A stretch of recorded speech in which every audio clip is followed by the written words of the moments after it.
What's up, guys? It's the bros here from Gold Dang Bros Gaming for Lucky Draw Podcast, episode number 34. We got two other bros here. We got Nick Robinson and Hunter Butler.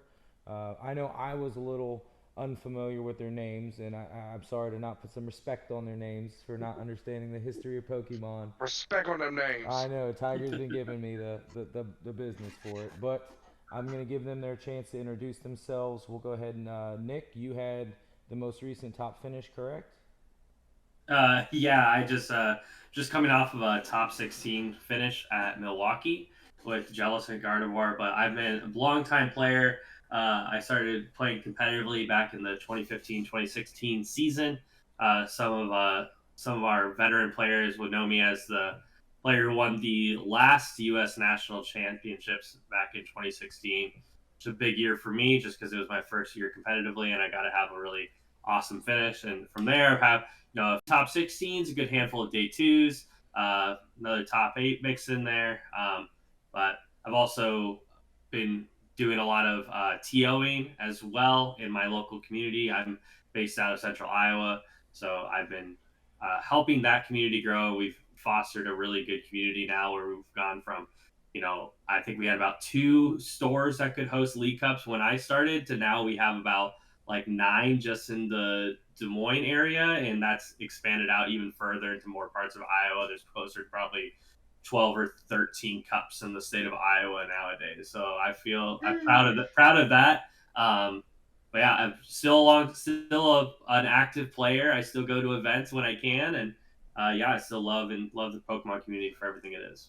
Awesome. And then we also have Hunter Butler here with us today. I know he's off camera, but um, said he's a little bit rough today, which is fine. We're here for the experience and the voice. So go ahead and give him a little bit about yourself, Hunter. Yeah, for sure. My name's Hunter Butler. I've almost been playing for 2 decades.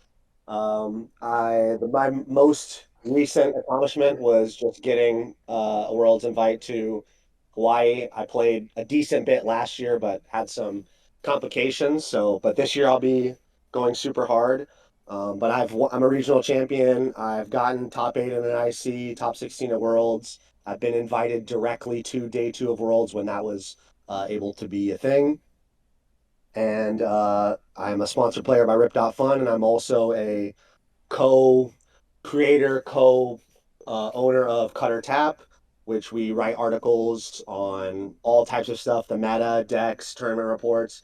We've been going strong for quite some time now. We might be on year 8 or 9. I'll have to double check, but going on, we have some awesome writers like Andrew Hedrick, John Ang, Caleb Broderson, Michael Davidson, some of the biggest names in the game. Jackson Ford, who just won a tournament, won the regional, he also writes for us.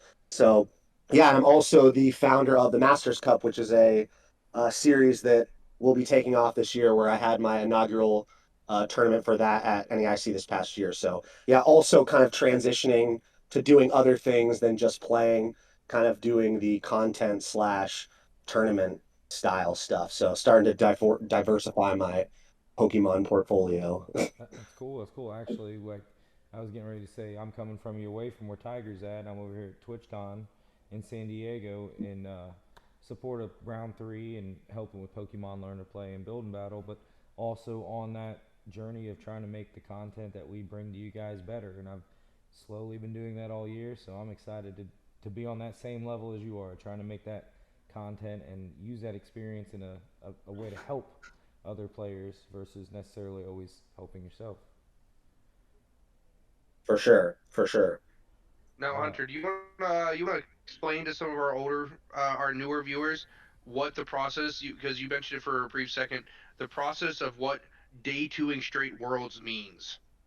Oh yeah, so basically I was ranked in the top 16 of North America, which actually got extended to the 30s because the year that I got invited was after the COVID shutdown. So I had gotten top eight at a regional and then won a regional, so I had a bunch of high placements, and then the world shut down.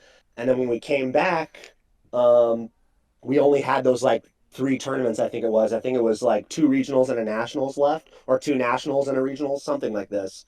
I think it was like EUIC, NEIC, and then a couple other things happened. So even though I didn't place in pretty much any of those tournaments because I really didn't even play in them. I was in school. I still was able to collect that invite, even though I didn't play too much. Like I said, the world went on pause. But so how it works is for your ranking for your country or for your region, right? For the North American region, you got to skip day one, go straight to day two, and essentially play in that tournament. And also during this time you could change your deck from day one to day two. So being invited into day two of Worlds was essentially like probably the biggest advantage you could get as far as having a chance to win Worlds, because not only do you get to see what happens in the meta day one, see what some of the strongest players in the world are bringing, but you also get to kind of make some inferences on what's going on, right? And you only have to play through one day, right? Which is Like also much easier. one of the Such a biggest short tournament, too. one of the Day two biggest of Worlds is handicaps you can get. yeah, like Not in a bad day way, two of Worlds handicap. rounds. So it's like you're just showing up to a League Cup to possibly win Worlds, right? Because you Hmm. don't have to play day one.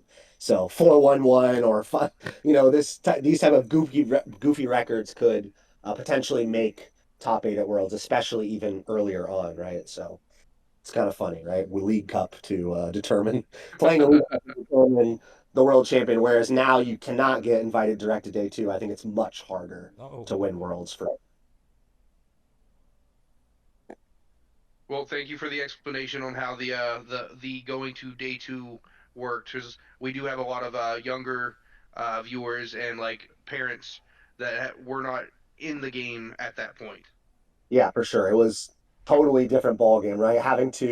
There were some people that, would approach their testing as, okay, well, I know day one is going to be like more of a general meta, just like we have today, right? You can kind of infer at these nationals if there's not like a brand new set or rotation or anything. You can kind of infer that that tournament's going to have mostly a regular meta, but then the day two meta goes completely off its head, right? A bunch of counter decks, a bunch of ways to just say, well, if I'm just worried about hitting these top two or three decks, or something of this manner, you can kind of just ride the wave of the matchup roulette with your only short 6 round tournament, right? And then Right. eventually, and that has happened. There have been some world champions who won with decks that probably should not have gone there. Mega would odd have no. never made it to the first phase. Yeah. Well, Mega Odd No, I think is the perfect example of that.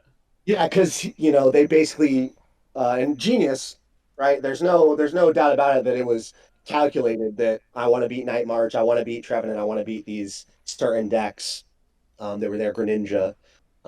So he got very blessed with his matchups and played great Pokemon. And not only did he do that, but he got back to the finals again. So yeah, Shintaro is no slouch, that's for sure. Yeah. One of the greatest minds of Japan. Hey Nick, you want to elaborate on what the Mega Audino deck did? So the main thing it was that it was a mega Pokemon. This is back when megas were different than they are now.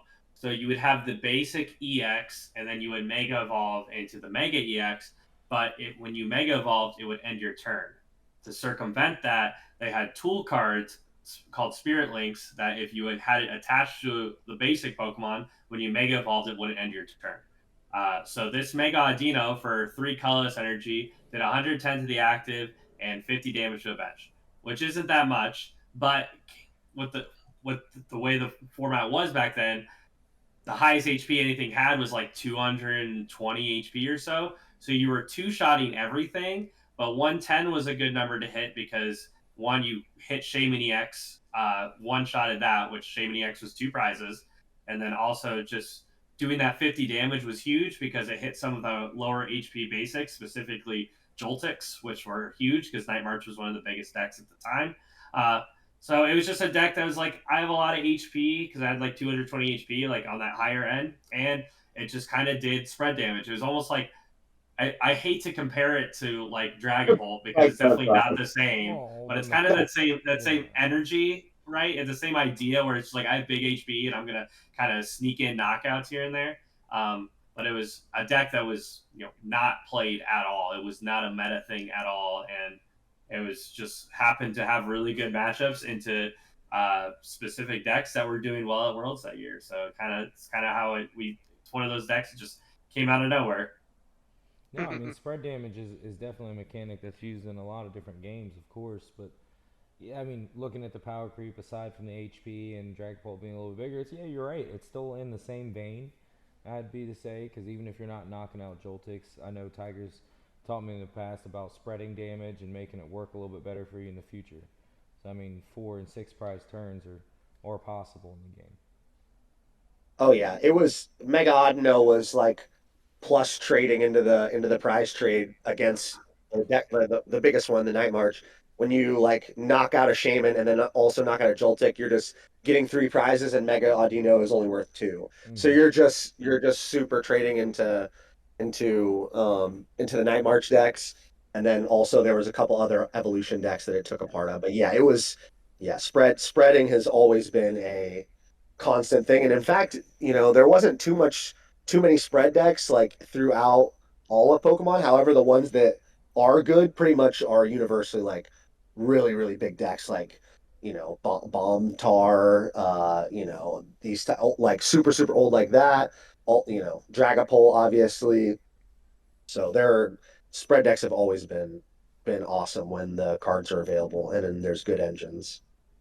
You mean taking extra prizes is a good thing? Yeah, exactly. Prizes out of Yeah, nowhere, surprise prizes.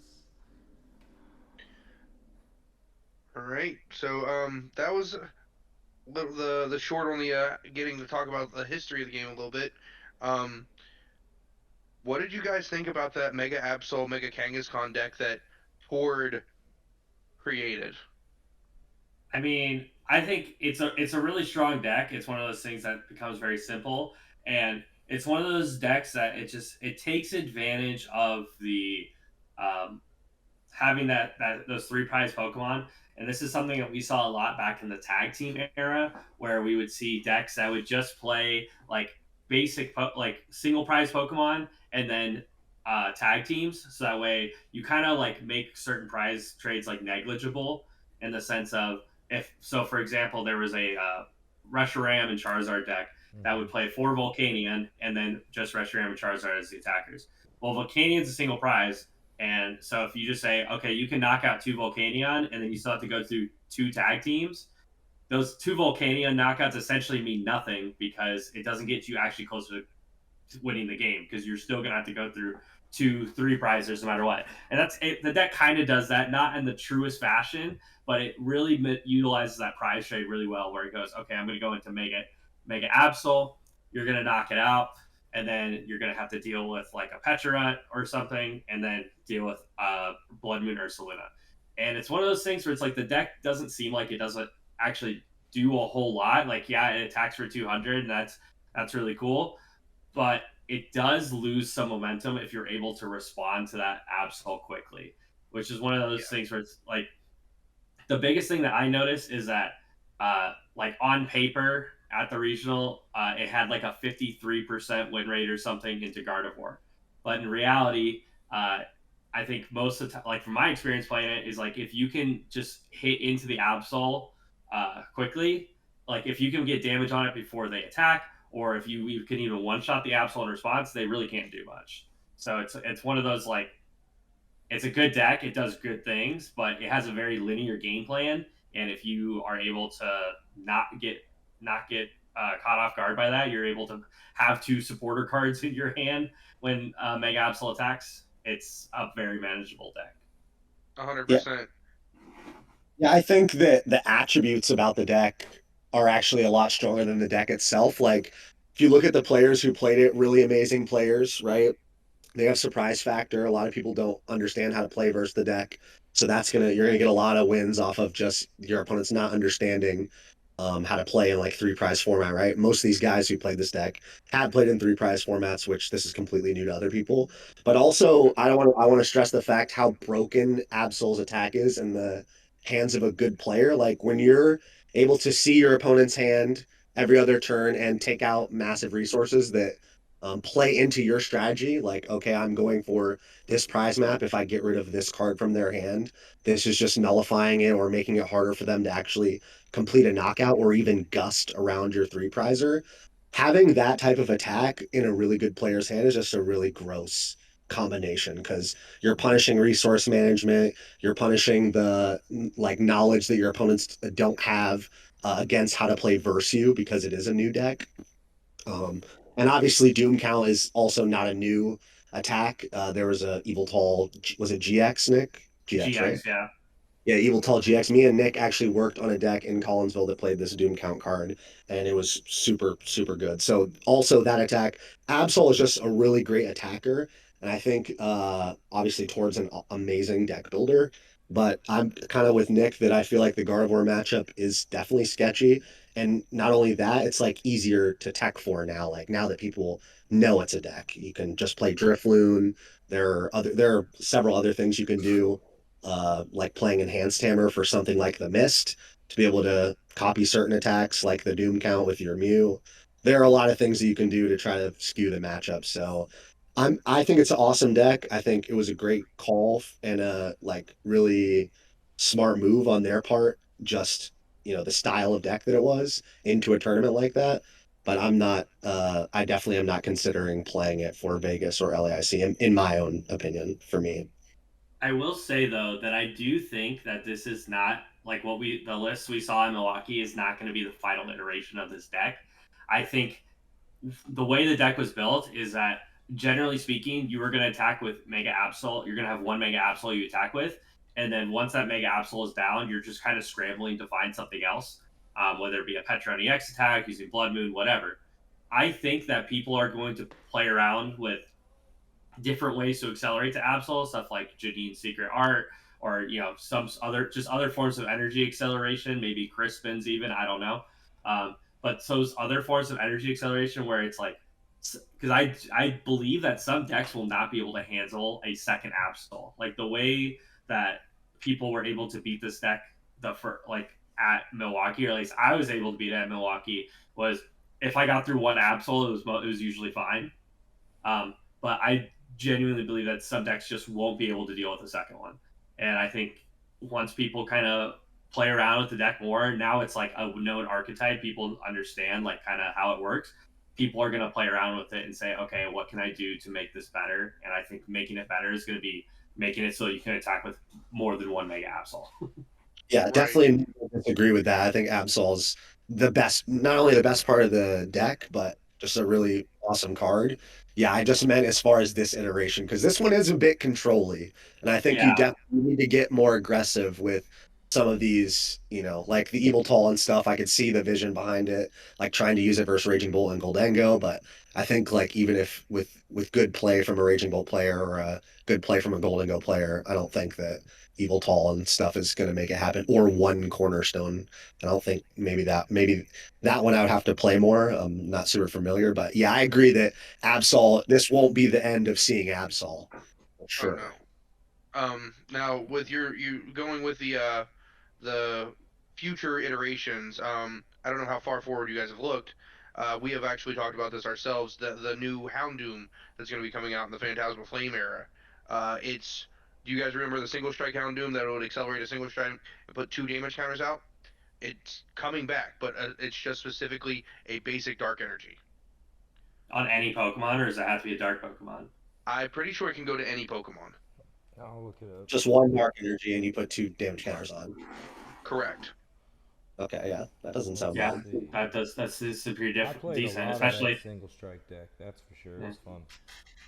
well, especially if we think about the concept of specifically being able to attack a second Absol. That does seem pretty good. Yeah, because Janine plus that is enough, or some You can Turbo get Or the just Energy. do Crispin so you don't Houndoom. have to poison yourself anyway. Yeah. Yeah, or If you Turbo did want Energy. to do the poison, you guys give you a better. You can run a one of Mochi to give you a better. What is it? Raging Bolt matchup, because then you will hit the 240 and then get rid of their Sada for the next turn anyway. On top of it, um, there is And some then, combinations that will come out because of that. well, also you get Monkey Dory because if you're putting damage on yourself, then your Mm-hmm. monkey always has damage. God, that's gonna be pretty good. Yeah, if that can Yeah. go anywhere, that and Monkey Dory is pretty dumb. I gotta imagine there's gotta be a stipulation. Like, I is mean, that the most likely stipulation is that it'd be only to dark Pokemon, which doesn't matter because Yeah, Right, yeah. Even if the translation was weird and it goes only to dark, you're right. It goes to Absol and you move it off anyway. Keeps your yeah. attachment to return to the monkey. Yeah, no, that totally makes sense. All Yeah. right, I'm playing this deck.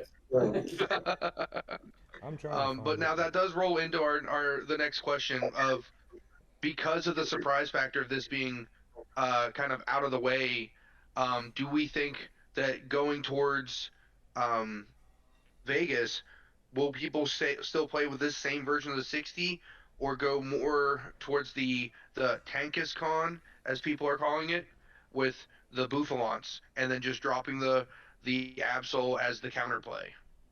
I gotta imagine that I've never played the Buffalot one, but just how this deck works, if you start jamming more basics into it, there's just no way that I feel like it's gonna be consistent enough. So I feel like the version that he has, there people will probably copy that and maybe mess with some cards.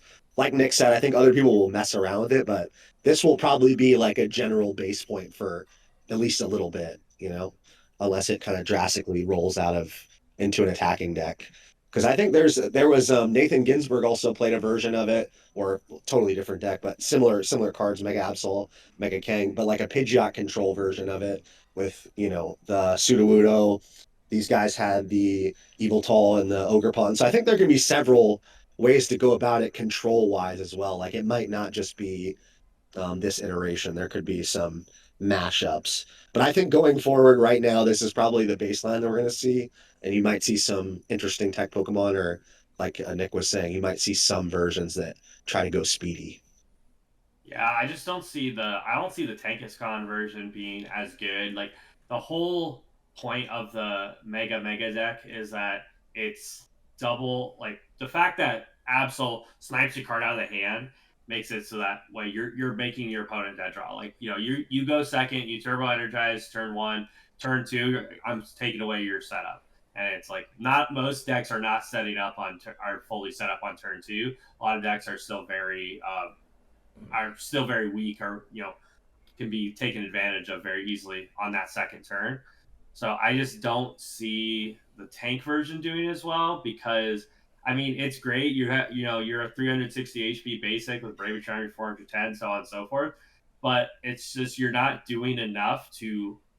making a big game changing move. You're saying, okay, I swing for 200 damage. Sometimes I do more than that.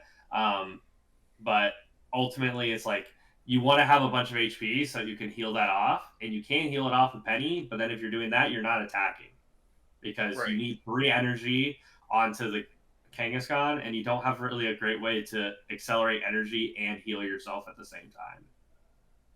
That makes sense. The variants of that are very up in the air at the moment for what people be posting. The biggest question that I've had people ask me and get your guys' opinion on: are we going to see an increase of Mist Energy and E Hammer going into the next I've format heard a lot of talk or about next E-Hammer. event?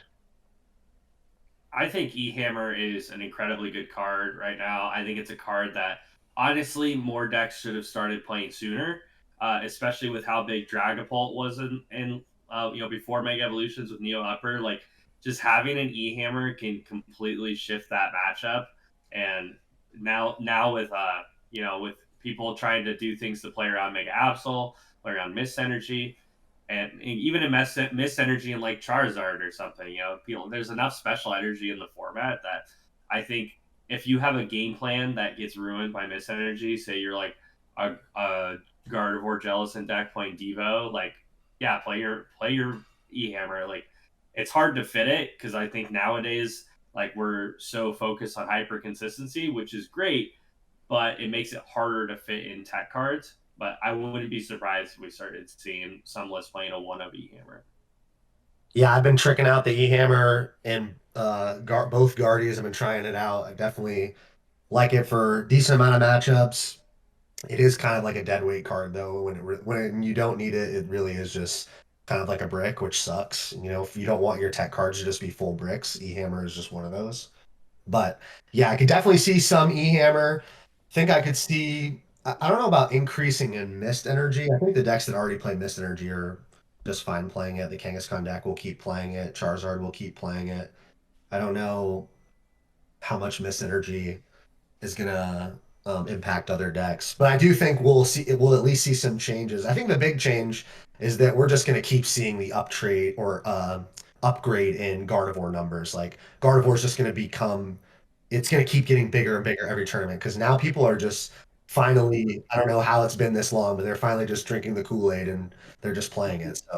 So, for almost a whole year, nobody was drinking the Kool-Aid and only the good players were playing it. Now it's like we're getting a sizable population of players actually playing Gardevoir. I think that's going to keep going up. Well, And sorry, you go, go ahead, Tiger. Nick. Okay, I was gonna say the good players put a stipulation on Gardevoir that it was overly complicated for the average person to play. Now, I will say that the refinement version was a lot harder because how many actions you did and what the things that you were throwing away did affect the gameplay, and almost had the lost box effect that, like, all right, I threw it away, hope it doesn't hurt me in 3 turns. But now we're in a research and Lily, and I find the cards or I don't. It's a lot less complicated to play. See, I think I always find that it's a weird conversation to have because at some capacity, yes, like Gardevoir may be a harder deck to play than like Sacrilege, but like ultimately, every deck is hard to play if you're going to play it perfectly. So saying that a deck is too hard to play, being like that's why I'm not going to play the best deck in the room, I think is silly because you have, especially when you have a few weeks or something, you have the time to play a deck and get better at it. Or if you're even like, you're like, I feel like I'm doing something wrong here. This deck's not going well for me. You have time to reach out to someone to get help. There's plenty of great coaches in the community, and I think that you might as well invest your time into playing a deck that's going to be really, really good. Now, obviously, some players are just going to be better than others. Some players are just going to be more comfortable with a deck like Goldango or Sacrilege, just one shot to big things. That's fine. But I I always will recommend players that don't tell yourself that a deck is too hard to play if it's actually the best deck in the room. Now, if you're thinking about playing a deck like Pidgeot Control, it's like, okay, you can it's valid to say that deck is too hard to play because it's not the best deck in the room. It's a really good deck in the hands of a really good player, but don't force yourself to play that if it's going to be something that's going to get in the way of your success. Whereas something like Gardevoir is, it's obviously like a really good player is going to play better than someone who's not as good, but that doesn't mean that you can't have success with the deck. Like you can learn the lines. It's not like a magical Rubik's cube that only the top players can solve. Like, just go for it. Start playing different decks. I'll spin off the Rubik's Cube thing. I will say that I think that when that statement of like Gardevoir's too hard, really like when you break that like what people are when they say that, I think what they really mean is like Gardevoir has like all these expansive like comeback lines and also checkmate stuff that regular players are not only gonna not find, but even if they do find it, they're gonna take a lot of time because the speed is also an aspect which I think is another one of those like fake outliers where people say, well, I don't want to play Guardian because I don't want to tie, right? Instead of actually Yeah. getting faster. But that is kind of a barrier for entry that I'll say that if some people know that, hey, I don't play that fast, I don't know if I could play Gardevoir fast enough and finish sets or whatever. So I think there are some barrier stuff. However, everything that Nick said is true. You can just play more Pokemon, practice more Pokemon. It is the best deck. So it probably would behoove you to, even if you're not planning on playing it to a regional, but playing it in your testing group so that you can see from the other side, right? So that's going to be beneficial to you even if you're not playing it perfectly. But yeah, to get off the Rubik's Cube thing, I think the super expansive 5% and lower compact lines and checkmate scenarios where those better players have that's where like the Abon and Henry Chow thing kind of comes in when they just have a billion games with the deck. So they just Right. have this playbook essentially in their brain. Yeah, two And two that's why things on what Nick said is I always say it all the time because I am one of those players that will play Sacrilege, will play Goldango. It's not. I always joke around and say I'm not smart enough to play that, but it's not necessarily that. It's that I don't take the time to learn it. Just like Nick said, like I just don't have the time judging so many different events, jumping around. I mean, I get to play tests, kitchen table tests with Tiger and them, but I don't get the exact time. So to finish that out, that first thing if you do put the time in, yeah, I agree with Nick. Play the best deck in the room. If anything, at least that way you know how it plays and you know what it's going to do to you if you choose not to play it. And the second thing was even Goldango. We've had how many versions of Goldango now, Tiger? And I mean, even at its basic form, there are still intricate things that you need to do, even if it's just sequencing and thinning correctly to make it work. Our most recent one with the Ghost takes a lot more thinking because, I mean, there's times that I've lost to Guardies because I was like, oh, I'm going to knock this monkey out because I can do 13 damage counters and the monkey's 110 and it's been slinging damage back at me. When in reality, I was knocking out an active Gardevoir already. I should have knocked out the roll to Curlier on the bench so that way they didn't have another response. I mean, and that's, again, just not paying attention, being lost, or even sometimes mental fatigue. I mean, I know everybody here understands mental fatigue in a 9-round tournament. So, I mean, even some of the greatest players miss that small thing. So, I mean, to wrap that up, even some of your explosive boom, crayon eater decks, as we call them, still have some intricate levels to them. Yeah, I think the Raging Bolt like crayon joke is so funny because I think to play Raging, well, it's actually super like hard with Yeah, the at with its your sequence. baseline, it's Yeah. easy. Entry level, you're looking at, oh, cool, I just do 210, 280, whatever I need to do to knock out what's in front of me. Oh, I need to do more than 280 because they got a charm or something on it. Cool. But no, it's way deeper than that. And I think a big thing that happens in that's been happening in the Pokemon community recently that I've noticed is that players will label a deck as like a crayon eating deck, like a Raging Bolt or something, and then write it off as a deck that newer players play and it's not actually that good. But then you see that these newer players are doing well with that deck, which means, oh, if a newer player that's not as skilled can do well with that deck, then a skilled player can also do well with that deck and probably do well with that deck more consistently. We specifically saw this a couple years ago with Miraidon EX Yep. and players like Jesse Parker and JW Cruall just started doing really well with Miraidon. People called it called it a crayon eating deck, and they're just like, oh, you just play electric generator and go boom. Well, if a good player that can optimize the lines on that plays it, then they're going to consistently do well. That's Mm-hmm. something I decided to do at San Antonio regionals a few years ago, where I got a top 8 because I was like, I'm a good player. I can optimize the sequencing. If newer players can play this deck to some success, I believe that I have the skills to be able to play it well too. So it's like you have to just recognize when a deck is just good and don't stray away from it because it's a deck for noobs. If noobs are doing well with it, then that means if you play it well, you can probably do really well too. 100%. That's like And sometimes I'm it's gonna just that easy. pick on Pablo for a second. We all here know Pablo Meza. Mhm. Like with his mentality that the most complicated deck in the room is the best deck is not necessarily the right way to go about stuff. Choices and decision making based on X% data, thanks to people like Hunter who throw that data out there for us.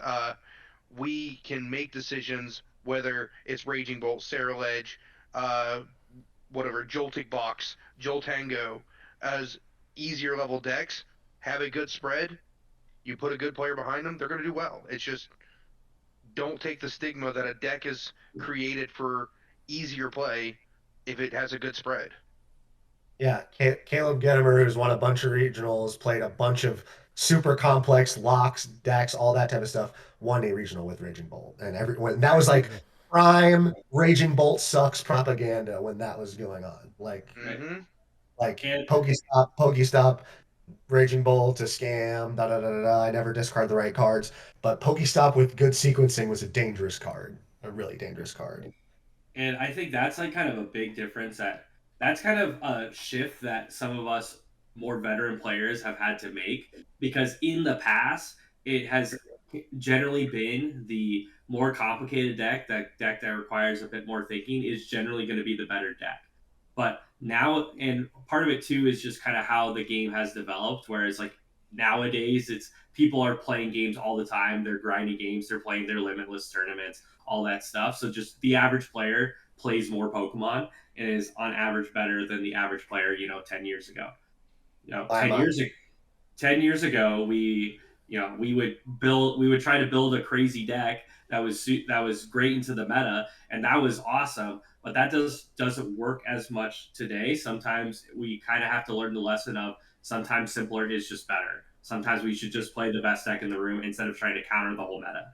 I Yeah, mean, not to planning into yeah. a room like 8 or 900 is a lot easier than planning into a room that's 3,000. That's exactly what I was just about to say. Me and Tiger have had this conversation from my first tournament was Richmond in 2019. I didn't get to play in standard. It was capped out at like 400 players.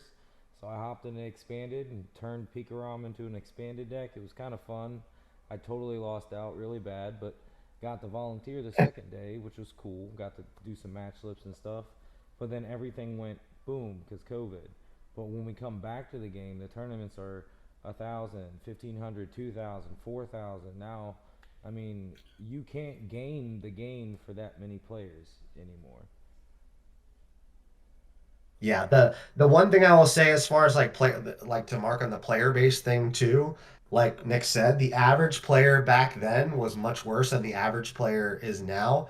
But to that same ratio, the good player average to average player is like massively huge. Like there are so many people who are, regular players, average players, or even just a little under, a little above compared to like the top players. So it really is like a kind of crazy, like with the field being so big, people always say, how do these good players keep, making cuts? They got to be cheating. They got to be stacking. And it's like, look at the field. Yeah. These people, the people that are Aban, especially like, for some people, he's been playing for a long time, had success in seniors.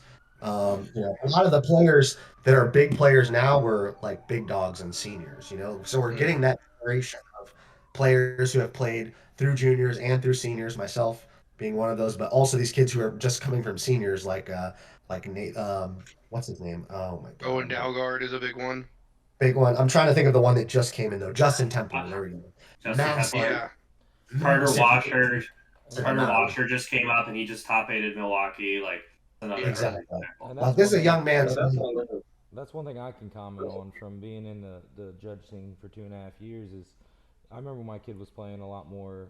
The juniors was kind of big, and seniors was really small. Like there wasn't many seniors, but it seemed like a lot of those juniors jumped up and kept playing, and are now playing in the seniors. And what I'm getting at is a lot of those seniors, that small group, seem the really good ones seem to rise to the cream of the crop in masters over these past 2 years because you're seeing it with them topping and winning tournaments. So it just shows that the game is definitely evolving to the point of you guys saying the average player is better than the average player years ago, which is making the above average player almost at an elite level or on their own Crazy. own plane, I guess to say. Yeah. Yeah, like Same look for at Gabriel. Yeah, Gabriel Fernandez is a great Yep, example, right? perfect example. He's got second in his first regionals in Masters. No time wasted. Straight to finals. We don't need to guess. Straight to finals. First go. First After go. almost I'm completing a like, grand slam of ICs, but yeah, Yeah, almost playing the perfect season in his last year of seniors, just getting second at Worlds. Oh shucks, only got second at Worlds. Yeah. Ruined his That, season. that would have been a history in the game-breaking history, though, for any player to have the truly perfect season of winning max locals, max CP, and winning worlds. That who else could we even put in a category to do that? There's no one else that's done anything close to that. no. and guess what? It'll literally never get broken. I'll take any bet on that run in seniors will never happen. And the only person who ever got close and it still didn't even knock that was Tanner with like 17 regional wins. So Yeah. like there's no even that many dubs, which that will also never get broken probably. But yeah, Gabriel's run is for me unprecedented. Best senior run. The only person that's close is Tanner Hurley. Everything. Yeah. I think another example of a player that like kind of has proved the idea that players just playing more games are getting better because they're playing more games is Andrew Hedrick. Because so Andrew Hedrick, if you don't know, is an Iowan. He is from the Des Moines area. I've known him since he was a little kid playing in juniors back when he really didn't know how to play Pokemon, and he was not very good. And but you know, ultimately I went off to college. I stopped going to the local league that I would see him at, and then COVID hit, and then all of a sudden we start seeing this player online, Pokey Hawkeye, that is just destroying all these online tournaments, playing in them consistently winning them, consistently top fouring them, whatever. You see him posting on Twitter. I'm like, what the heck is this? Who's Pokey Hawkeye? Because if you're an Iowa fan, you know the Hawkeyes. So I'm like, this kid's got to be a kid from Iowa. I find out that it's Andrew Hedrick, and I'm like, I know that kid from when he played locally at league, and now he's just tearing it up. And then as soon as regionals and stuff started back up, people were like, oh, the online people, they're just online players, they're not going to be good. Well, Andrew Hedrick shows up and immediately disproves that and just starts going on a tear, winning multiple regionals, winning NAIC, all this great stuff, and just goes to show that playing more games and active practicing, it's what you need to do to be successful. Back when I started playing, you could get away with testing the night before or the week before and just playing well in general and going on a good run. Nowadays, you have to be grinding games to have consistent success. 100%. Now to go on with that online thing with you there has been the controversy of the online Mickey winners. Are they should we be considering them as good players or not? Because most of these players that are consistently doing well on the online limitless events and whatnot are playing control. And does that correlate when they announce that they're going to be bringing decklist to regionals? Does that make a difference on how well people can play because decklists will be available to players? As an online organizer, you don't want my opinion. I can tell you that right now. I think they're just good players, and like I'm sure there's a couple that could come. I'm not familiar with too many, but I'm sure there are a couple that come to mind where they do good on online tournaments, but their conversion rate in IRL is not good. So I don't have the data to speak to that on who it would be, but I'm sure there are cases like that. But I would be willing to bet that the people that are constantly doing well online in like 200 to 300 player tournaments for multiple rounds, regardless of what deck they're playing, they probably have some sort of a shot at doing well at regionals if they give themselves enough tries. Because honestly, a lot of regional success has to do with being able to go to the event and get there anyways, right? These people are people who are giving each other more tries are gonna, it's gonna be easier to make cuts and make tops, right? When you're giving yourself more access to 100%. Yeah. It's hard to compare the online tournament success like directly to regionals because, like Hunter said, it's all part of it is the volume of tournaments you get to play in. You get some players that they're playing in online tournaments and they do well in them consistently, or they do well in a lot of them because they play in a lot of them. Whereas, like, you can't just say, "Oh, well, they went to this one regional and bombed." Anyone can go to a regional and bomb. You see top players all the time that just like don't make a day two because it just didn't go well, and that's fine. Like that happens, but so it kind of gives you a false perspective of how how consistently people can be successful. Because if you have someone that's playing in an online tournament every single day of the week, and then they post that they did well 2 times in the week, well, that means 5 times in the week it didn't go so well, and that happens sometimes, right? It's like Mm-hmm. that's not like an exact comparison, or like, but you get the idea that it's like just because someone who plays primarily online didn't do well at the most recent regionals doesn't mean they're not a good player. They just probably need to give themselves more opportunities to play. Also, Right. Pokemon regionals are like marathons, right? I mean, they just have a lot of mental acuity difference when it's all anatomic, right? It's all with your hands. Where I think the only thing that's translating from online tournaments to real regional level play is just your Pokemon skill. Like anything else is not really translating at all. Clock's not translating. We already talked about the decklist thing. That's not translating. So there are a lot of like aspects that just don't do anything in live Pokemon. Yeah, we'll get on the clock thing because I think it's our next subject. But two things about online tournaments is the first thing is everybody's in that little bubble. I think Hunter kind of led to it. About half the battle at a Pokemon tournament is actually getting there.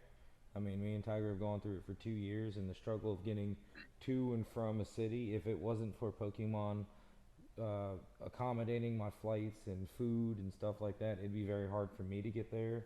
A few years ago, we would bunk up when I would judge the tournament and he would play in the tournament in order to make both our trips a little cheaper. So I mean that's the bigger thing with the on the comment of whether Mickey should be considered as highly as regular tournaments.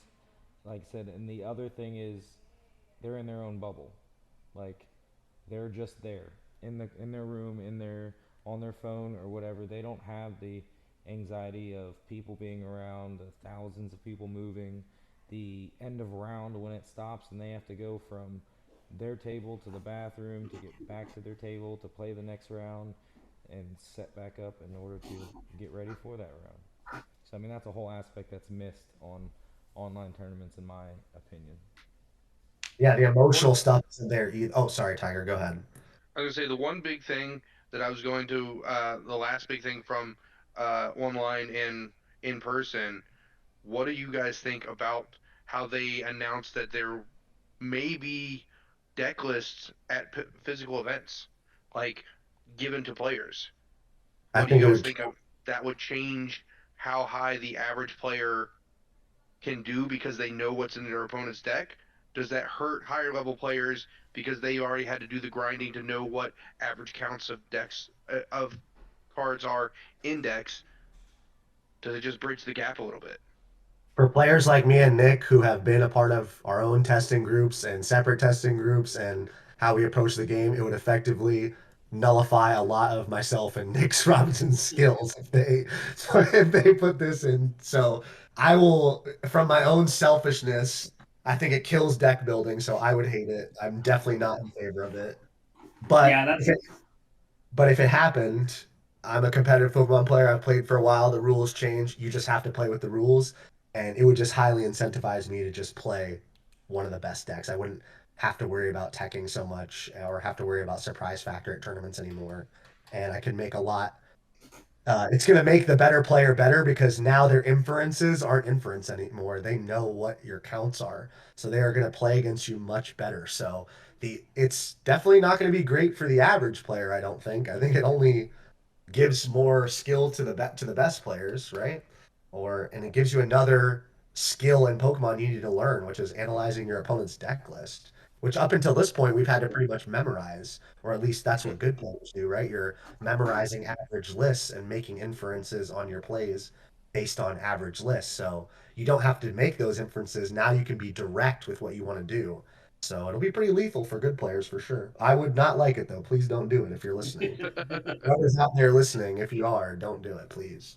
Yeah, I have to agree with Hunter 100% there. It's just it takes away a lot of the fun of deck building where it's going to it makes it so that if I'm prepping for a regionals, I'm just going to play the best 60 that exists and somebody else has played enough games that they've already found it and it's probably already been played on a bunch of online tournaments. There's no reason for me to try and come up with some crazy new idea. There's no reason for me to recreate the wheel. And some of the most fun I've had playing Pokemon is by working with others to make crazy decks that do super well. Like Hunter's regional win back at Dallas 2020 is a perfect example of that, where a group of us got together. We were mainly me, Hunter, and Frank Persick were all working together and building this crazy Tina Chomp list and talking about specific counts and like the night before we were literally sitting in a hotel room yelling at each other about what cards needed to be played and Hunter's like, No, I'm not playing Ace Rolla, I'm not. And then I'm like, Hunter, shut up, you're playing Ace Rolla. And then he's like, I'm so glad I played Ace Rolla. Like you don't get to have that fun in deck building when you have the built deck, when you have provided deck list. But like Hunter said, having the provided deck list, it's just going to make better players win more games because they know exactly what you're playing.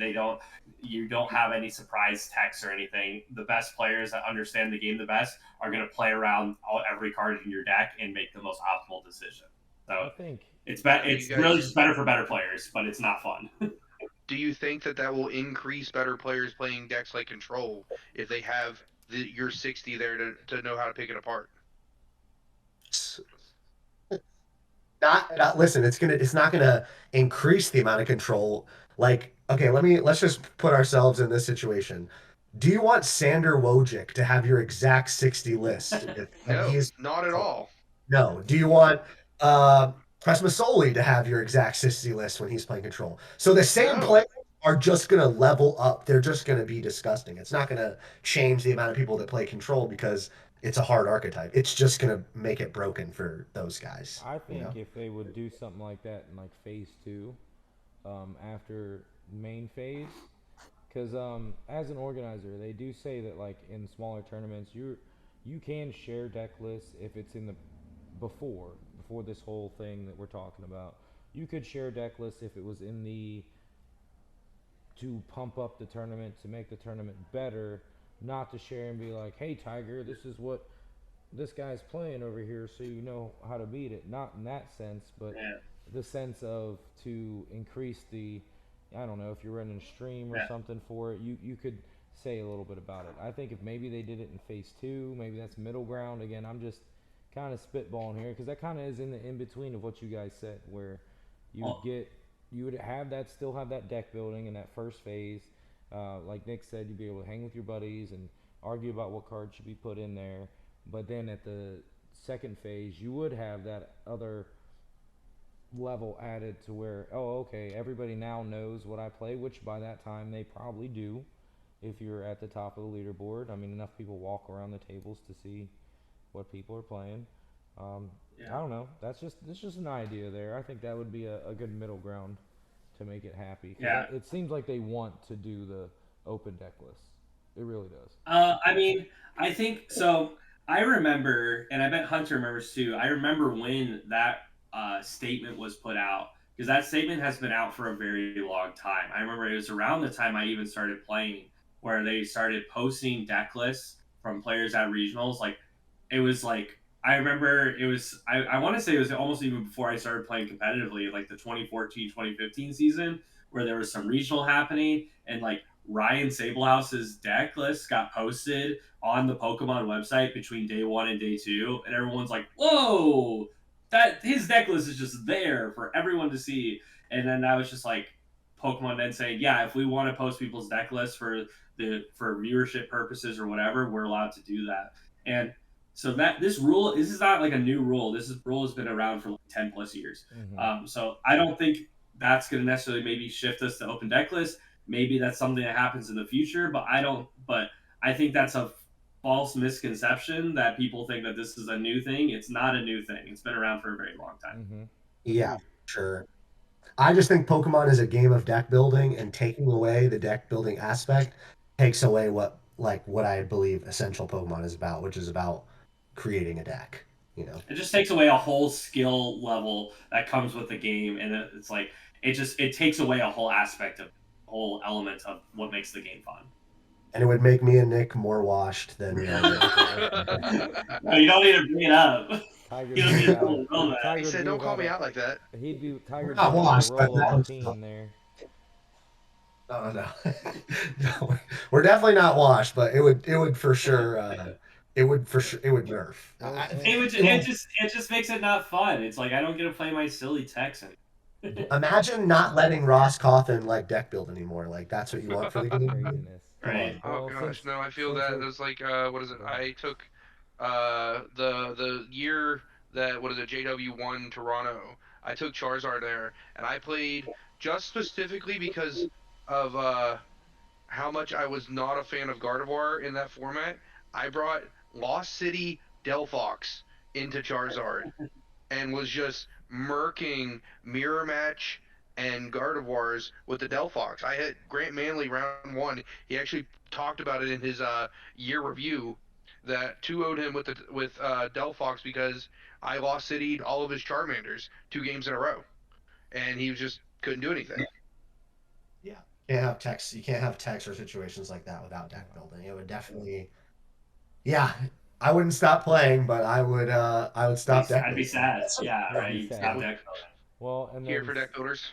since we're on the topic of rules interpretations or rules changes, I guess that kind of brings us to the next topic of time. I know we've talked about it on every other podcast, possibly everyone, since the new rules came out. So the new rules now are 50 minutes plus one turn, and that one turn is a 10-minute overtime. A lot of players, I can tell you, for me in Mexico, the first tournament I played in it, a lot of the games I got that were going close to time, they didn't finish because of the timing. We went to full grip, and they did a 60-minute plus one and a 5-minute overtime, seeing as it was a cash tournament, a non-sanctioned Pokemon tournament. They have the freedom to change the rules as they want. And that seemed to have a little bit lower of a tie rate. But what do you guys think about the 50 plus one now that we're, what, 2, 3, 4 tournaments into the new rules? Yeah, I think again for myself, like I'm kind of in the mindset of that whatever the rules are, I'm gonna learn to use them and apply them to my game. So I'm not happy about it. However, I think you just have to adapt to what it is. It's definitely short. I'm definitely not to glaze myself, but I think I'm one of the fastest players. I play very fast, so I don't have a big, super huge tie rate for myself, and I scoop early. So for me, it's not the time isn't a problem. However, I think for the general gist of it, I would have just liked playing what we were playing before, or something like 55 minutes plus one turn, something like this. I think the even the 50 plus three, I'm sure there were times, Nick, not to out anybody, but there were players who, when these turns first started out, they would just go, all right, well, we're going to play as many turns as we can until the judge come over, and then they ask us what turn we are. We're going to try to figure this out because nobody had dealt with ties when they first started Yeah, you out. know how many times I've dealt with that. I've walked to, what turn are we? And then we get that blank look like, then they look at each Yeah, other where one like, person says it and the other person goes, oh, that's good. like, no, Right. wait, hold on. It's like, what turn are we in? And they have no idea. Yeah. And that was happening again. This was long, long time ago, and it was kind of like just like an unspoken rule against top players. Like we just want to finish the game, man. We're not this tie nonsense. It was new. Nobody wanted to mess with it. Now we're super deep into tying, so I feel like people do just have to adjust to this type of rule as just playing faster, being able to understand your lines. So yeah, not a fan of it. Would like more time. However, I think it's 50 minutes plus one is plenty of time. When it comes to the tempo matchups like Gardenier or Guardy versus some of these other evolution decks, it can definitely get dicey when one player is slower than the other. It definitely just kind of gets out of whack at that point. But again, that's something that you can change by playing faster or having that open dialogue with your opponent of, hey, we're running out of time, that type of stuff. Yeah, I mean, it's just one of those things where it's like you have to accept the fact that 50 minutes is not enough time to finish 3 games. Like you're never finishing 3 full games at that time. Never. You have to accept that and you have to kind of live with that. I will say that I think 50 plus 1 is a step in the wrong direction. I feel like they should be trying to find ways to make it so that more games do finish as opposed and I think part of the reason for the rule change is purely for an efficiency standpoint where they're saying we want to run our tournaments efficiently, which they've done. Like at Milwaukee, I was done with round 9 by 7:30, which is awesome. That's great. I love that.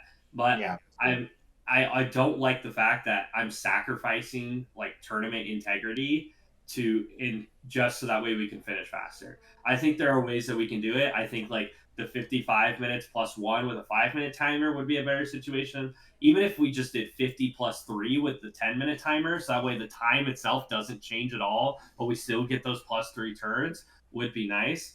I had an example from Milwaukee where I was playing against a Grimmsnarl, and me and my opponent, we were both playing at a very reasonable pace. I scooped game two like on my second turn because I knew it was just bad, and we ended up tying, and I would have won if we would have had plus three turns instead of plus one turns.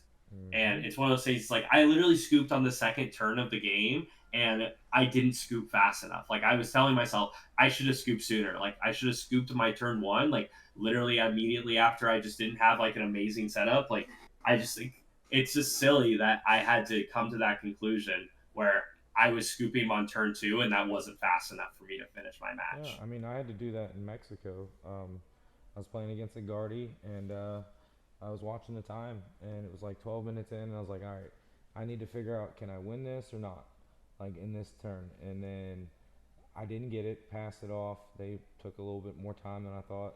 16 minutes in, I scooped the game. They're like, what? I'm like, I'm done. I'm going to go first.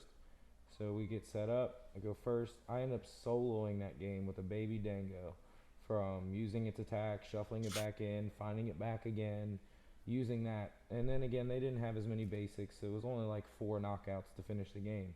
But in 5 to 8 minutes, I was able to get that game done, but we never finished game 3. So I mean, back to what Nick was saying, I had took a little too long in that first game trying to figure out whether I had it or not. And it was Jelly Guardy, so like, yeah, I mean, I might have had it. I ended up knocking out the Frillish before it came up, so like I was still cool on the items, but it just didn't line up. The cards didn't line up. The card draw wasn't there. I should have probably gave myself 4 more minutes, and I might have finished that game 3. But like you said, we're just not going to get there in this current format, in my opinion.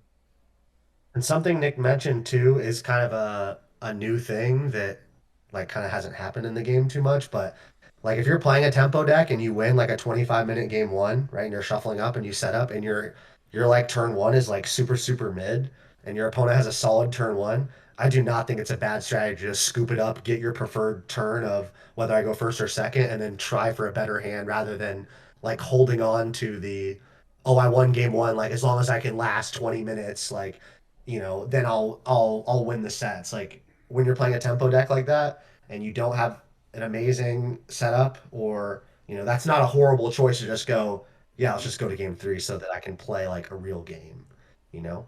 And there's nothing wrong betting on yourself either and going, well, like a deck with like Gardevoir where you're going to win from behind or you can win from behind and going with it. But it's not a bad strategy. There are definitely some spots, like maybe even later in the tournament when people are more sluggish and stuff like that, might decide to, okay, well, I'm not really feeling up to snuff right now. I don't want to have to like worry about this game too deeply. I'm already not off to a great start. I'm just gonna scoop and hope for a better start, easier game. 100%.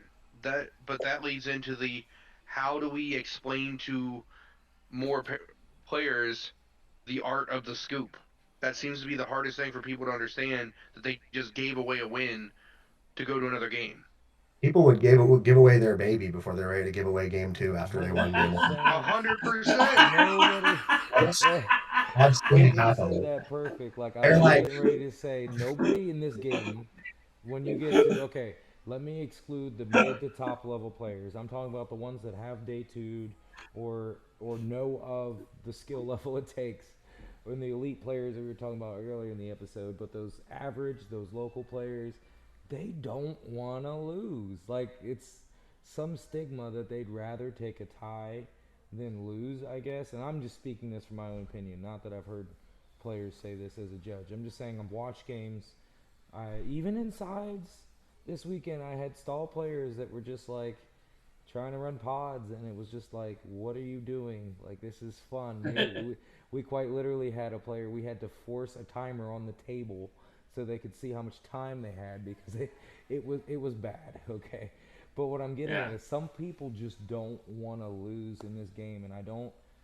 We've talked about it before. Being Tiger, a tie or two, a tie, okay, but like the idea here is you should want to finish that game, win or loss.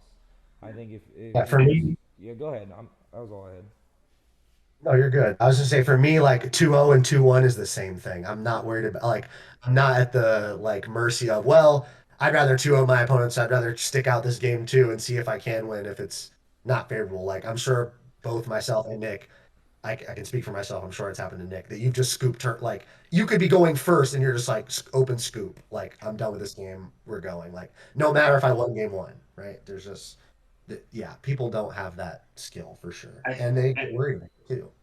I think part of the reason why a lot of people don't have that skill is because most people are used to playing their local events, their league challenges, league cups as best of ones, and they don't have as much experience playing best of three. Because, like you said, players don't want to lose, and they think of scooping a game as losing the set. Well, you're not losing the set. You're just trying to give yourself best odds to win the set by trying to give yourself a more favorable game to win. And I think that's a skill that takes time to recognize.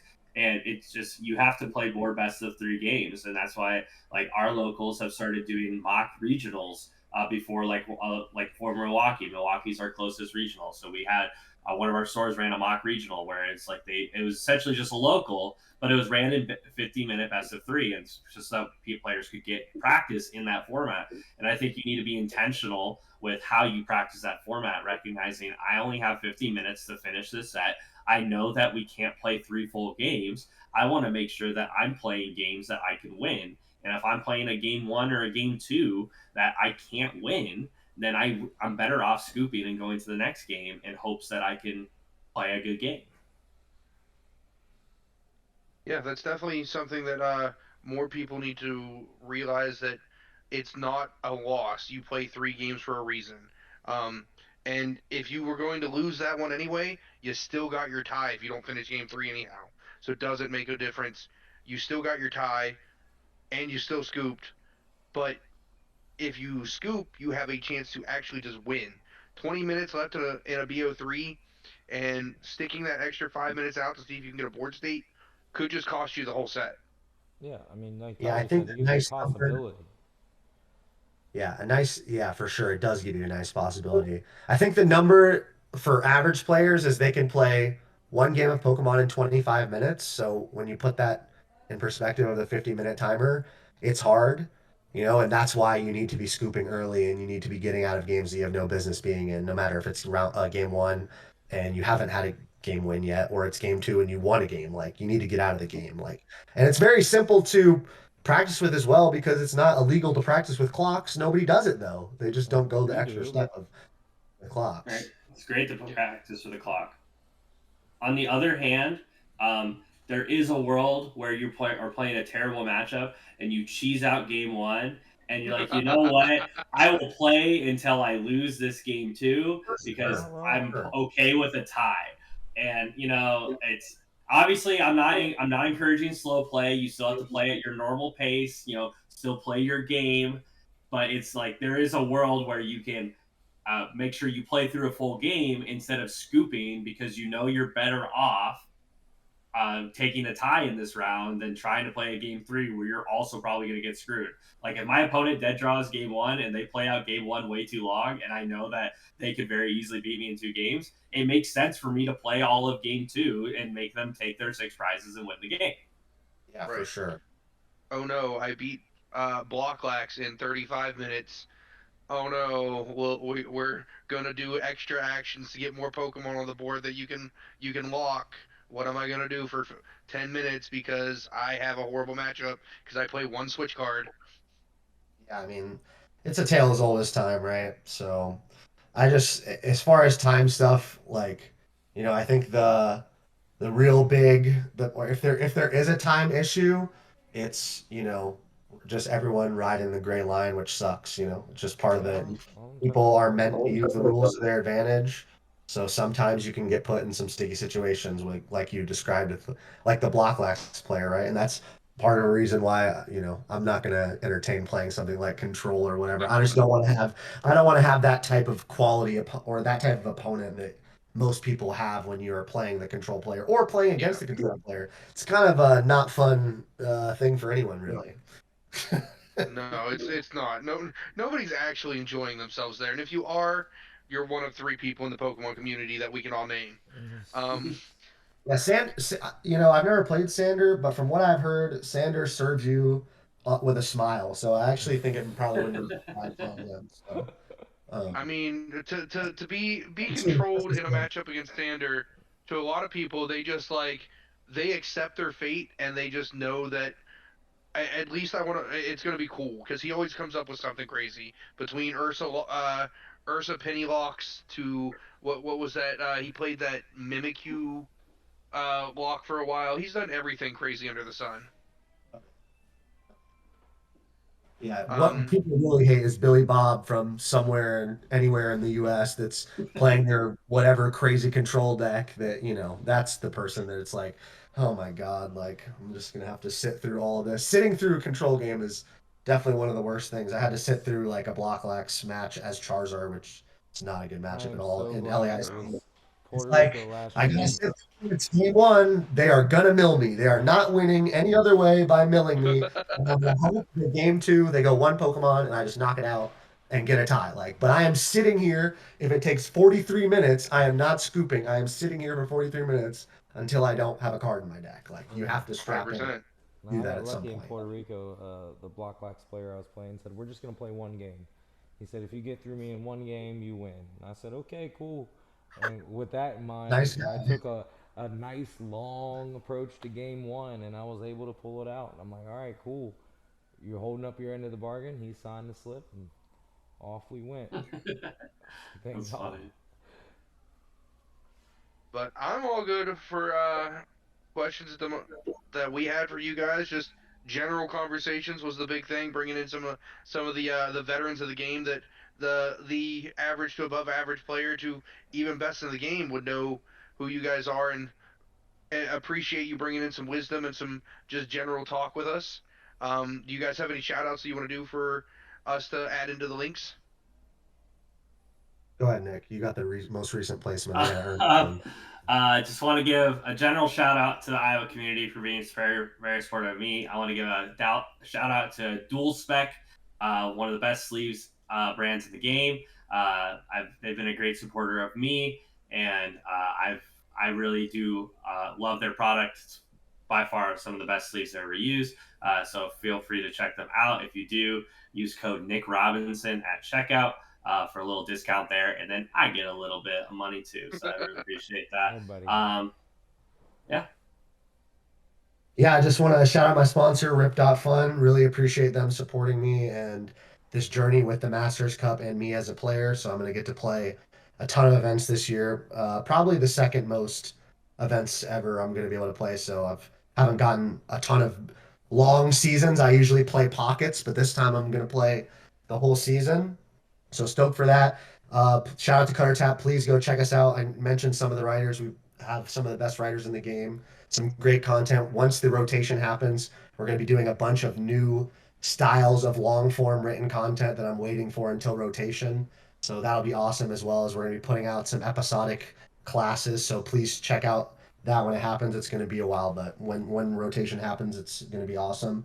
And then lastly, yeah, the Masters Cup, first one this year was supposed to happen at LAIC. We had some complications. There's technically still a Hail Mary that it could happen. However, for right now, it's looking like it's not going to. And then our first one will be at UIC, and then NEIC, and then World. So hopefully going to host the 3 invitationals. So please check out that. Shout out to Limitless for also partnering and allowing us to stream on their platform. They're an amazing company. Please go check out Limitless. They're awesome. I'm sure everyone already knows, but they do amazing things for this community.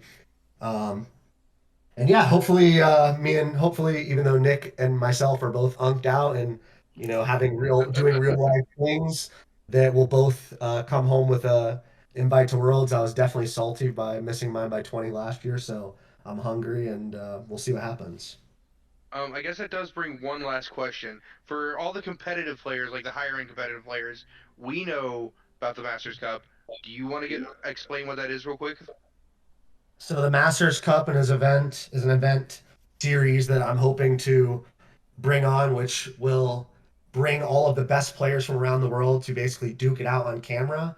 At these regionals and nationals, what everyone wants to see is who is the best. The regionals and nationals try their best to make this happen, but not every stream game is, a banger. So what I'm hoping to do is just allow the public to see these huge monster clashes happen between all sorts of countries. The first one we had players from all the way from Japan, Europe, every region. These events will be multinational, multi-regional. So yeah, we're just gonna watch great players duke it out. It's in a setting of 24 players with one senior and one junior, where they get to prove, if they really have what it takes to play with the best in the world. Gabriel obviously proved that he did. He made top 8 at our first one. So some of these, as well as Jose, who got second at Worlds as well. So shout out to everybody who showed up to the Masters Cup and will show up to the ones that happen. I really appreciate everyone because really without the players it doesn't mean anything. But yeah, that's an invitational series for great players to play, win some awesome prizes, and yeah, just grow this game to a real esport, right? That's the goal. And I just gotta say about this Masters Cups, if you ever see stands of these are crazy. I have never seen a tournament where I saw John Ang and Alex Shemansky go 0-3 drop in the same tournament. Like it is insane. You see some of the best players in the world at this. It is an awesome event. Best of the To best. to give a statistic out here, the first tournament between the 24 players was 2.3 million in career earnings amongst the 24 players in Pokemon. Sheesh. Well, I guess I have a new goal. I hit Worlds already. Now the new goal is to become part of the Master Cup. There you go. Yeah. So please check out, like I said, partnering with Limitless, partnering with my sponsor, Rip.Fun. We have some other big sponsors that are in the wings, so I'm hoping that all of that stays true when it happens. So I don't want to spoil my blessing. So, Oh, you're good. but yeah, definitely really excited, and hopefully it'll be something that the community will enjoy. Because again, I feel like as a competitor, as a Pokemon fan, as someone who's been in this game for a while, now that we're playing in the stadiums that basketball players are playing in, and all this money is going in. I feel like watching the best players duke it out, that truly is the top of that's what people want to see. They want to see the duke, the 100%. Yeah, top of the for top sure. duke it out. Sure, now that Excuse me me. and Tiger know more about it, and everybody out there watching this we'll probably watch it and probably talk about it for sure. After it happens, I mean that definitely sounds fun. Best of the best. Watch them duke it out, like you said. Not every stream match is a banger. They try. They put community vote out there. They try to get it to work, but not everyone is going to be what people really want to see.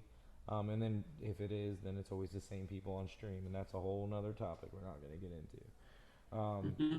But speaking of topics, next, anybody got anything else? Tiger, you got anything else? Nope, I'm good. All right, Yeah, I was just so gonna shout out you guys no, for having us on. no, of Well, I course, man, appreciate you. appreciate it. appreciate you guys. Yeah, thank you. But no, next week, the bros here, we're gonna talk a little bit about burnout in the game, which is something that's serious. People think it's all fun and games when you're traveling around the world playing Pokemon, and it's all fun, right? You're just playing games. Well, a lot of it's mental, physical, emotional breakdown that people don't see. So we're gonna break into that a little bit from both the player and the judge side. You know, coming from someone who's literally been to a different city twice in a month for the past 2 years, it can weigh a toll on you. So definitely stay tuned for that because that's going to be a good subject. We're excited for that one. All right, guys. Thanks for being here. Stay lucky.